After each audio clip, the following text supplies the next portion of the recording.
Dan di Al-Khalil ini pernah di bulan Ramadan 64 kaum muslimin sedang salat tarawih meninggal seketika diberondong dengan senjata oleh orang-orang Yahudi.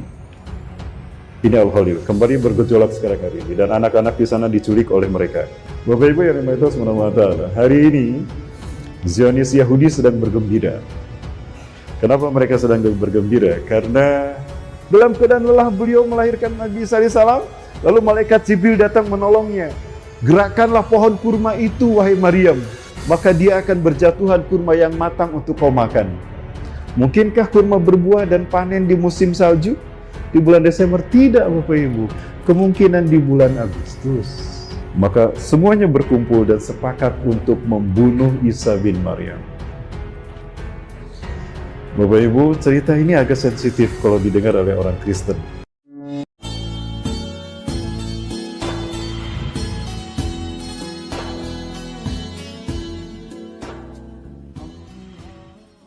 Subscribe, share, dan like-in ya, jangan lupa di subscribe ya. Ya, ternyata semangatnya luar biasa ya. Saya doakan mudah-mudahan tembilahan ini selalu diberkahi Allah, dilindungi Allah dari mara bahaya dan fitnah akhir zaman, dan dijadikan sebagai tempat lahirnya para pejuang-pejuang Islam di akhir zaman. Amin, amin ya rabbal alamin. Wabil khusus juga Masjid Al-Mu'awanah dan yang lain. Maka saya bersyukur pada Allah SWT, Allah takdirkan malam hari ini berada di sini. Betapapun tadi saya dengar informasi kalau Ustadz akhir zaman sudah juga ke sini katanya. Ustadz Zulkifli Muhammad Ali Uzma. Dan beliau membahas tentang apa waktu itu? Tentang Dajjal. Gitu saya nggak bisa bahas Dajjal sekarang ya. Iya. Tadinya padahal saya mau bahas tentang Dajjal juga di sini. Nggak apa-apa. Baik, versinya beda. Otosewesius Pak, Bapak tiasa bahasa Sunda. Oh, saya etik, mohon Otosewesius. Baik, salawat dan salam semoga tercurah pada uswah dan kedua kita Rasulullah Muhammad sallallahu alaihi wasallam, Nabi dan Rasul yang diutus ke tengah kita sebagai pertanda memang kita berada di akhir peradaban manusia. Kita berada di episode yang terakhir. Bahkan kita berada di ujung peradaban manusia. Sebentar lagi nampaknya peristiwa-peristiwa besar yang akan menjadi akhir dari episode pertarungan antara hak dan batin itu nampaknya akan terjadi. Ya, angin kebangkitan Islam ini makin tercium dengan jelas sekali. Isyarat kebangkitan Islam itu apabila Islam makin ditekan dari seluruh arah. Ketika Islam dan umat Islam makin ditekan, disudutkan, sampai pada bentuk tekanan yang paling dahsyat, itu berarti dekat dengan kemenangan Islam.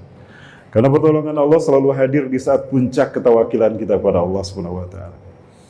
Allah menolong Nabi Ibrahim di saat api sudah membara membakar tubuhnya. Betul? Yang logika itu sudah tidak bisa lagi mentok, tidak menemukan lagi solusi. Yang ketawakalan manusia sudah ada pada titik klimaksnya, titik kulminasinya. Justru di situ pertolongan Allah datang. Ya, pertolongan Allah datang kepada Nabi Musa dan umatnya Bani Israel datang ketika mereka semua sudah mencaci maki Nabi Musa. Ketika Bani Israel sudah tidak lagi punya harapan untuk selamat dari Fir'aun dan 200.000 tentaranya yang siap membantai mereka. Di depan ada Laut Merah terbentang luas yang tidak mungkin diseberangi dengan berenang. Kalaupun berenang, mungkin daging mereka akan menjadi santapan ikan hiu. Di belakang ada Fir'aun yang kejam dan zolim dan para tentaranya yang siap membantai mereka. Saat itu nyawa sudah di ujung tanduk. Nyawa sudah di kerongkongan. Tapi di saat itulah justru pertolongan Allah datang.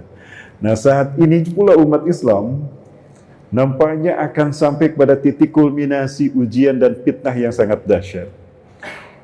Demi Allah, bagi saya pribadi, pandemi COVID-19 adalah merupakan bagian dari fitnah Dajjal yang membuat saya paham betul bahwa mereka sekarang menotok pada tauhid kita. Betapa dahsyat fitnah COVID-19. Yang mereka hancurkan adalah tauhid umat Islam. Ya, salat adalah satu-satunya ibadah fisik yang menjadi konfigurasi tauhid kita. Makanya salat menjadi rukun Islam yang kedua setelah syahadat. Ya, di mana semua gerakannya merupakan konfigurasi dasar tauhid secara utama, secara prinsip. Takbiratul ihram, konsep penyerahan diri kita kepada Allah, totalitas menyerahkan diri kita kepada Allah.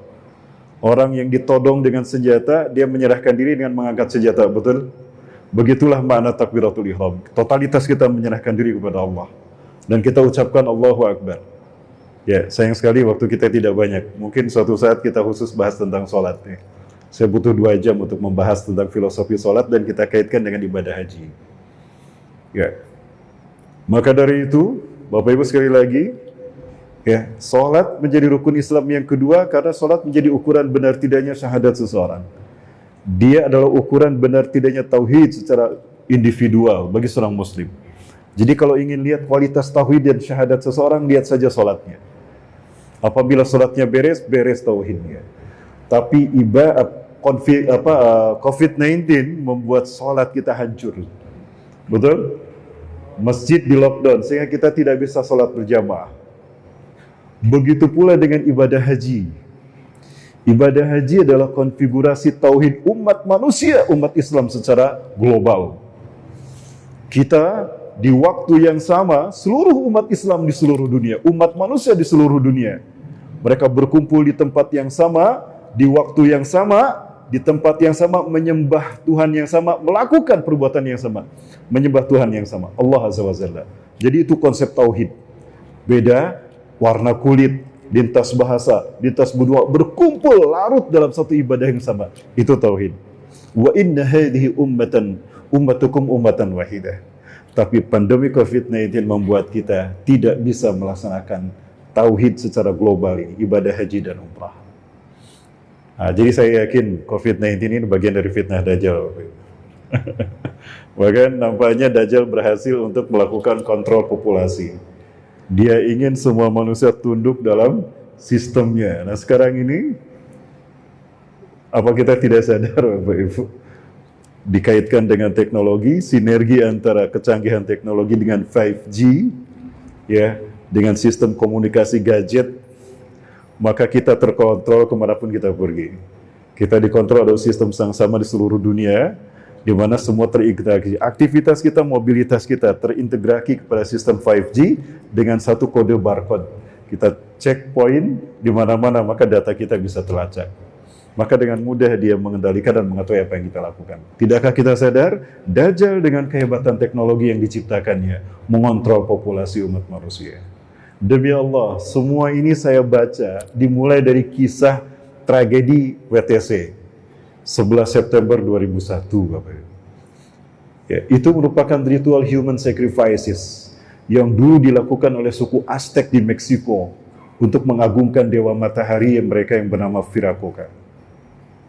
Itu pula yang dilakukan oleh suku Inca di Brazil, menyembah dewa matahari mereka yang bernama Inti, meneteskan darah manusia. Begitu pula dengan 3 suku bangsa yang ada di Amerika Selatan. Ya. Ada bangsa suku Maya, mereka mengucurkan darah manusia melalui proses apokalipto, ya, untuk meneteskan darah manusia demi Tuhan yang mereka sembah, Kukulcan, Bapak Ibu. Semuanya merupakan ritual yang nampaknya ritual itu tidak hilang dan sangat disayangkan sekali umat Islam banyak mengikutinya. Sadar tidak Bapak Ibu? Halo jemaah. Woi jemaah.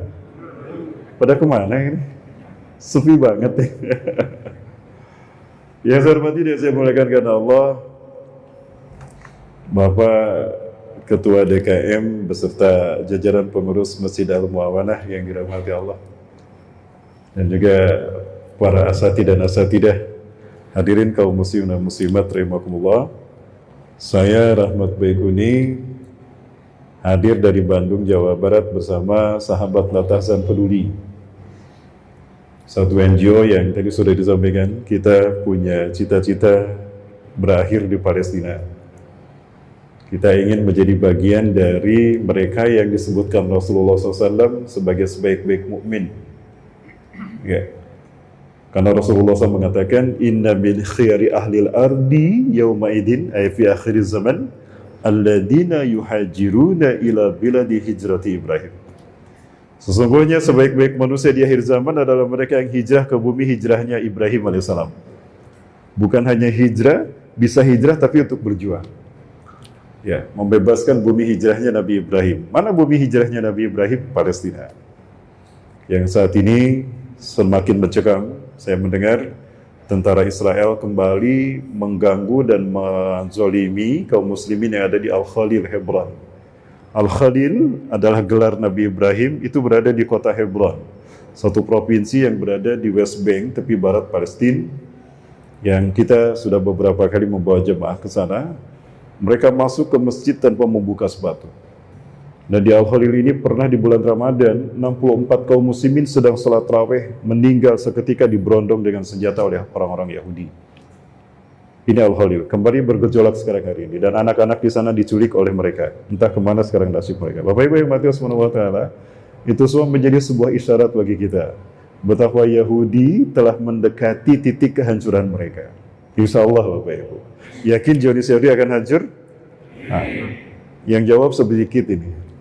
Sedikit. Insya Allah kita bahas malam ini Bapak Ibu ya. Waktu kita panjang? Ya. Saya hadir sekali lagi bersama sahabat Tetasan Peduli, NGO kita Insya Allah internasional. Kita sampai beberapa negara Timur Tengah. Tolong doakan Pak. Kita sedang berharap bisa menyeberang ke Malaysia. Saya sudah bertemu dengan beberapa petinggi Hamas baik di Jakarta, Bandung ataupun di Malaysia, termasuk juga di Palestina. Tapi di Palestina kita agak jaga pertemuan kita karena banyak sekali Mossad di mana-mana. Maka kami bertemu di Malaysia, Kuala Lumpur, berbicara tukar-menukar ide dan bagaimana bisa berjuang untuk membebaskan Masjidil Aqsa. Baik Bapak Ibu dan Matius Warahmatullah, ini juga kami bisa hadir atas prakarsa dengan mediasi teman-teman dari sahabat pejuang subuh Tembilahan Inhil. Terima kasih sudah memediasi kajian kami di sini. Dan juga di luar ada Ustadz Ari, beliau siap membantu Bapak Ibu sekalian yang membutuhkan peci seperti yang saya pakai, ini promosi. Dan juga parfum untuk melaksanakan sholat, ya sunnah Rasul, dan juga madu untuk kita bisa menguatkan fisik kita Bapak Ibu. Yang membutuhkan silakan bisa hubungi beliau di luar sana. Bapak Ibu yang dimiliki Allah SWT, hari ini Zionis Yahudi sedang bergembira. Kenapa mereka sedang bergembira? Karena sepertinya satu keyakinan mereka akan segera terwujud. Ya, apa itu? Yaitu kedatangan Tuhan yang mereka tunggu-tunggu. Siapakah Tuhan yang mereka tunggu-tunggu? Bapak Ibu yang dimiliki Allah SWT. Ini saya perlihatkan pertemuan Benyamin Netanyahu ketika dia terpilih kembali menjadi, ketika dia terpilih menjadi Perdana Menteri Israel. Ya, dia bertemu dengan petinggi Rabi Yahudi, di mana Rabi Yahudi itu mengatakan sesuatu yang penting yang harus segera dia wujudkan. Ya.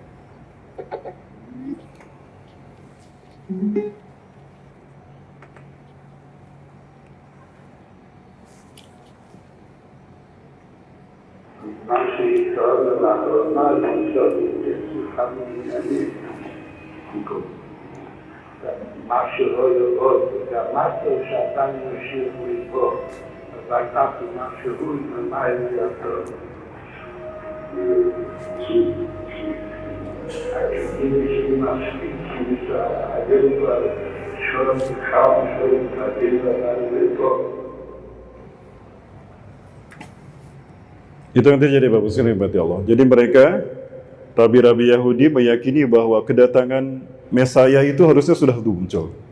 Harusnya sejak tragedi WTC terjadi itu merupakan genderang pemberitahuan kepada dunia bahwa raja yang mereka tunggu-tunggu akan segera datang. Ya, tapi bagaimana bisa Mesaya datang sementara Mesaya belum punya istana, Pak? Karena istana yang akan mereka bangun adalah persis di atas puing-puing Masjidil Aqsa. Ya, harusnya Masjidil Aqsa itu sudah hancur. Ya, tapi sampai saat ini Allah masih menjaga dia tegak. Betapapun ada beberapa puing yang hancur, Bapak Ibu. Ini saya perlihatkan perjalanan kami beberapa tahun ke belakang, Bapak Ibu. Tahun 2020 pun kita berangkat ke sana. Kita membawa jemaah haji dan umroh untuk berangkat melihat seperti apa Masjidil Aqsa secara langsung, Bapak Ibu.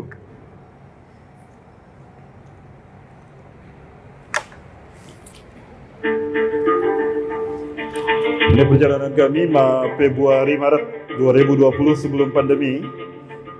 Ya.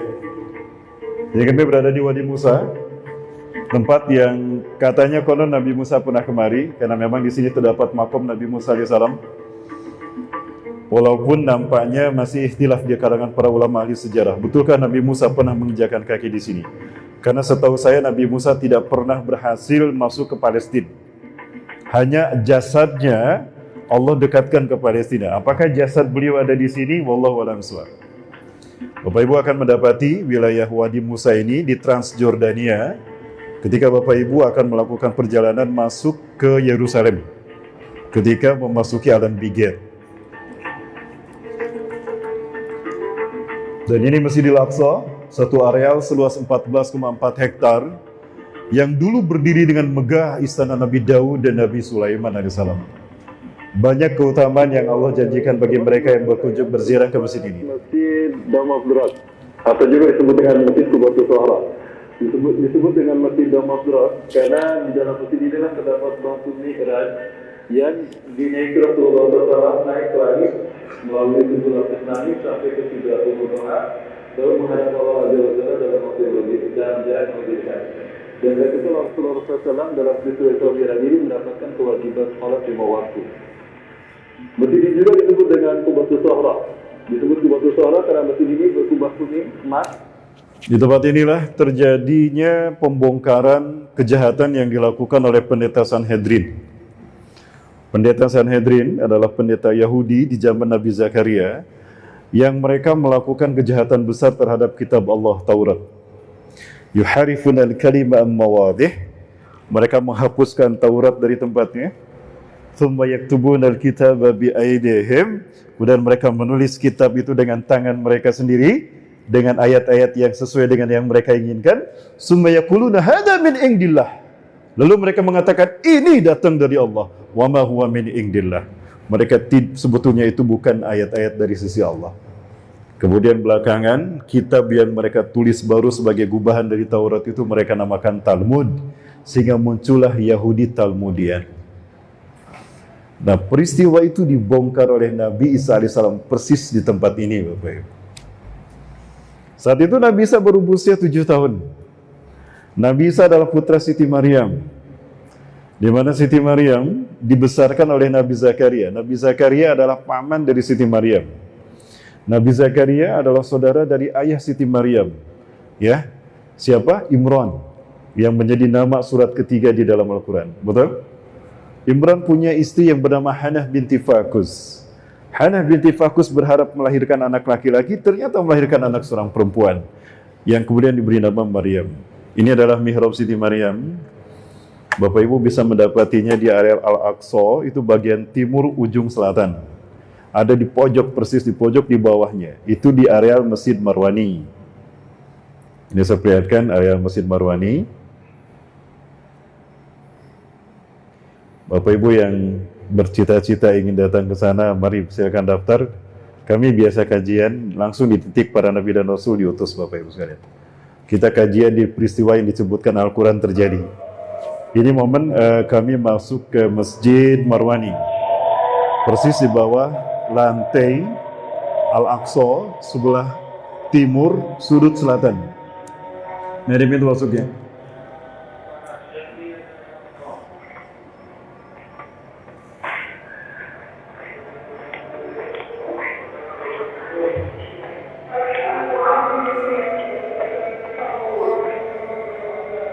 Ini azan sholat asar di Masjid Qibli. Siang hari sholat kita di Masjid Qibli. Subuh, duhur, asar di Masjid Qibli. Maghrib, isya ditutup, sholat di Masjid Dom Afdrak atau Qubatus Sahra.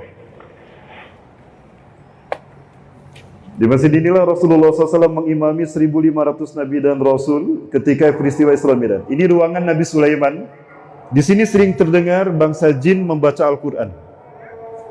Ya, menurut orang-orang yang tinggal di sana. Ini istri saya. Ini ibu muda Palestina, Bapak Ibu ya. Cantik tidak? Ustaz juga manusia.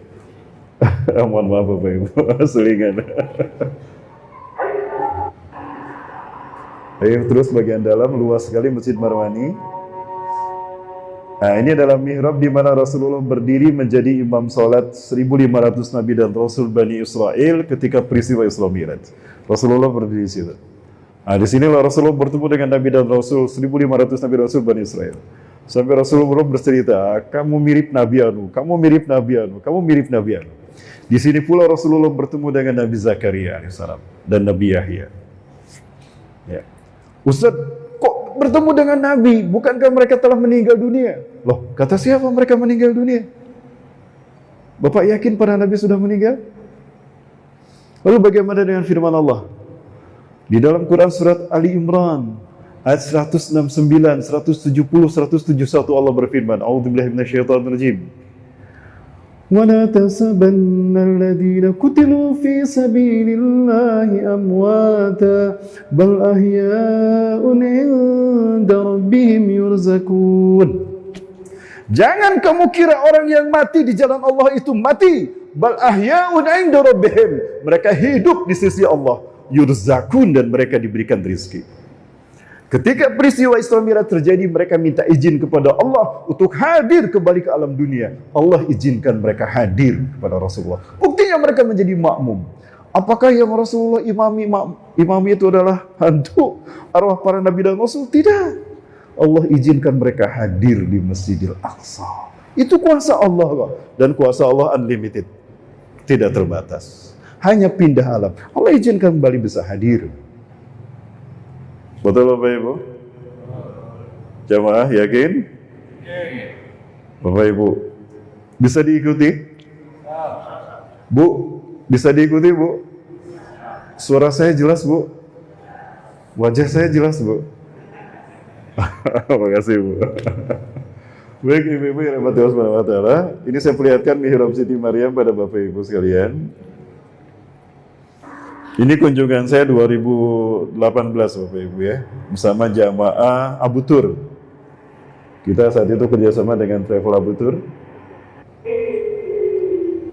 Ini mihrab Siti Maryam. Disinilah Nabi Zakaria membesarkan Siti Maryam, dan di sini pula Siti Maryam membesarkan Nabi Isa alaihissalam sejak masih bayi, baru pertama dilahirkan ya dari Jericho sampai ke sini.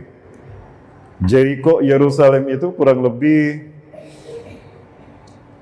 ya sekitar 1 jam perjalanan dari Ariha atau Jericho ke masjid ini. Nah ini ruangan tingkatan yang ada di mana. Ini mohon maaf saya membawa kamera amatir karena hanya kamera ini yang aman bisa saya bawa masuk ke Masjidil Aqsa. Karena kamera kita akan diperiksa oleh Zionis Yahudi. Setiap checkpoint kita dijaga. Maka saya hanya membawa kamera tipis yang kemungkinan bisa saya sembunyikan, walaupun dalam keadaan menyala. Karena Israel terus memantau dengan CCTV-nya, tidak boleh ada seseorang yang mencurigakan. Ya, kami menjaga keamanan ini. Nah ini adalah bagian dalam dari mihrab Siti Maryam. Disinilah Nabi Zakaria membesarkan keponakannya, Siti Maryam, dan Siti Maryam membesarkan putranya Nabi Isa alaihissalam. Andai kata kamera yang saya bawa bisa yang bagus, mungkin tidak seperti ini tampilannya Bapak Ibu. Ini menjaga keamanan saja, tapi mudah-mudahan ini bisa mewakili. Terasa berbeda, serasalah kita hadir di sana di zaman mereka. Malam ini kita bahas tentang Nabi Isa alaihissalam. Boleh Bapak Ibu? Khusus kita bahas tentang Nabi Isa. Dalam persepsi kita konversikan dengan persepsi Mesiah versi Yahudi dan Yesus Kristus versi Nasrani. Baik, Siti Maryam berada di mihrab ini. Sementara Nabi Isa alaihissalam bersama Nabi Yahya selalu ada dalam asuhan Nabi Zakaria. Nabi Yahya dan Nabi Isa itu dia seangkatan. Karena lahirnya hampir sama, ada kemungkinan lahir di tahun yang sama, Pak. Nabi Yahya adalah putra Nabi Zakaria dan Nabi Isa adalah cucu Nabi Zakaria, ya, karena ayahnya Nabi, adiknya atau kakaknya Nabi Zakaria adalah kakek Nabi Isa alaihissalam, ayah Siti Maryam, yaitu yang bernama Imran. Bapak Ibu yang mati Allah Subhanahu wa Ta'ala. Ketika Nabi Isa alaihissalam dibawa ke sana, aman-aman saja. Situasi di Masjidil Aqsa ini aman-aman saja Bapak Ibu. Tidak terjadi apa-apa. Ya. Nah, ini Masjidil Aqsa. Areal yang penuh dengan tanaman pohon zaitun yang berbuah setiap bulan Oktober. Nah, ini kita memasuki pertama kali. Itu kita masuk dari Babul Amud ketika kita melalui jalan Salahuddin Gate, Yerusalem Timur. Hotel kami ada di Yerusalem Timur. Inilah situasi di Masjidil Aqsa. Dan Bapak Ibu sudah melihat ada Dome of Drop, masjid yang berkubahkan kuning. Itu adalah Dome of Drop atau Qubatus Shahra. Disebut Dome of Drop karena di dalamnya terdapat batu Mi'raj yang dinaiki Rasulullah ketika Isra Mi'raj. Disebut Qubatus Shahra karena kubahnya emas, Bapak Ibu. Itu emas. Nah, di lingkungan inilah Nabi SAW tumbuh besar. Ya. Sebelum saya lanjut tentang Nabi Isa, saya bertanya pada Bapak Ibu sekalian, Nabi Isa dilahirkan di mana? Selama ini yang kita tahu Nabi Isa dilahirkan di? Ada yang mengatakan Nabi Isa dilahirkan di Bethlehem. Dulu memang itu yang saya pegang. Tapi belakangan saya berpikir kayaknya bukan di Bethlehem. Ketika saya konfirmasi kepada syekh kami yang ada di sana, ternyata betul Bapak Ibu. Nabi Isa tidak dilahirkan di Bethlehem. 2 kali kami ke Bethlehem, kami tidak menemukan pohon kurma yang diceritakan Allah dalam Quran surat Ali Imran dan surat Maryam. Yang kami temukan pohon kurma yang banyak dan air yang dulu keluar dari bawah tanah yang diinjak oleh Siti Maryam, di mana Siti Maryam meletakkan Nabi Isa AS, itu ada di Ariha atau Jericho. 1 jam dari Al-Quds, orang menyebutnya Yerusalem. Ini Jericho, Bapak Ibu.